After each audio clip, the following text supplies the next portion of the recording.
خاتون جنت رضی اللہ تعالی عنہا اپنے گھر کے کام کاج خود کیا کرتی، اور اس کام کاج کرنے کی وجہ سے ہاتھوں پر چھالے پڑ جاتے، آپ پانی کی مشکیں اٹھا کر لاتی تو جسم پر بھی نشان پڑ جاتے۔ تو ایک بار مولا علی کرم اللہ تعالی وجہ الکریم نے بی بی فاطمہ سے کہا کہ اے فاطمہ، تمہارے بابا جان کے پاس کچھ غلام آئے ہیں، کنیزیں آئی ہیں، تم بھی اپنے لیے ایک دو غلام مانگ لو، کنیز لے آؤ، تاکہ گھر کے کام کاج میں آسانی ہو جائے۔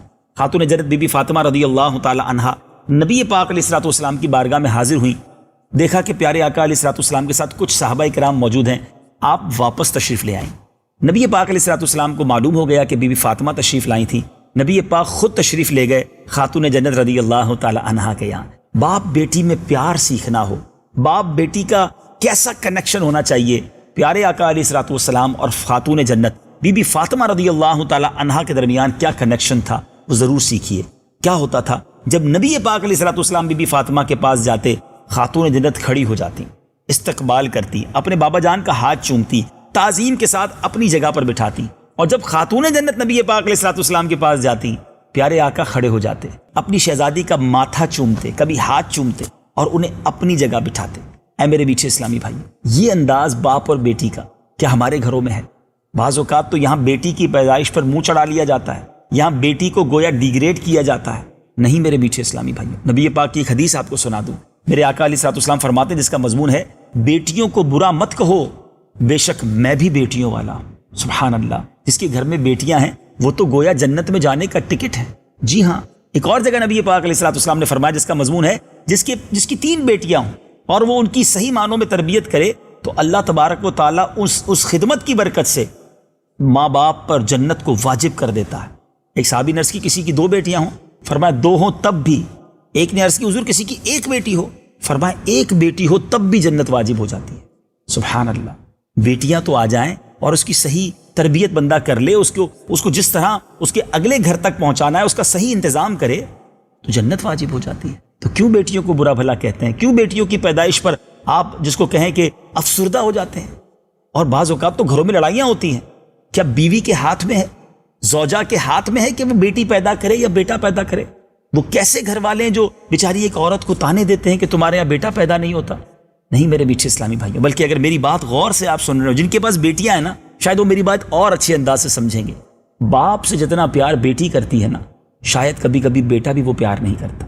بیٹیاں تو غم گسار ہوتی ہیں، دل کی راحت ہوتی ہیں۔ پیار دیجیے، ان کی خدمت کیجیے، ان کو اچھے طریقے سے ان کی پرورش کیجیے۔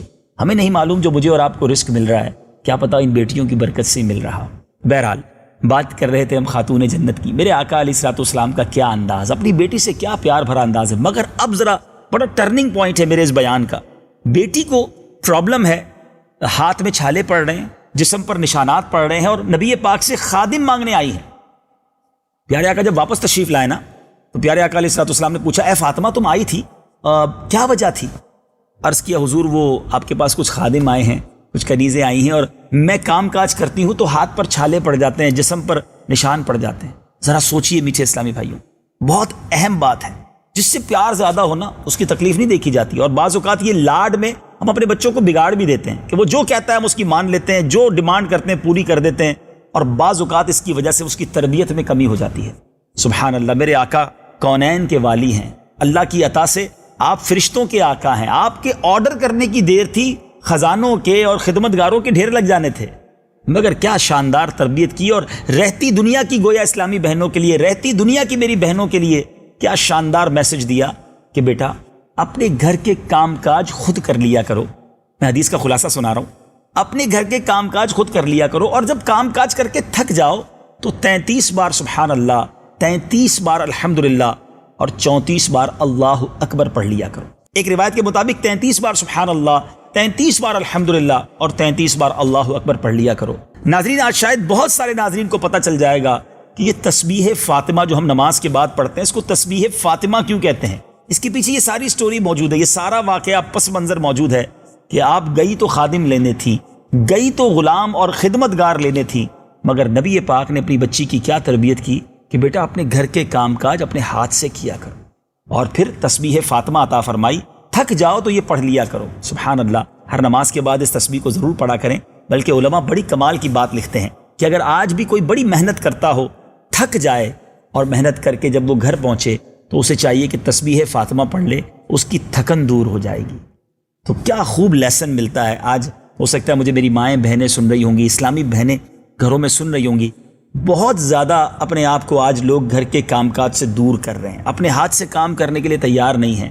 ہم نے خادمائیں رکھنا شروع کر دی ہیں، اپنے گھر کے کام کاج کو عیب سمجھنا شروع کر دیا ہے۔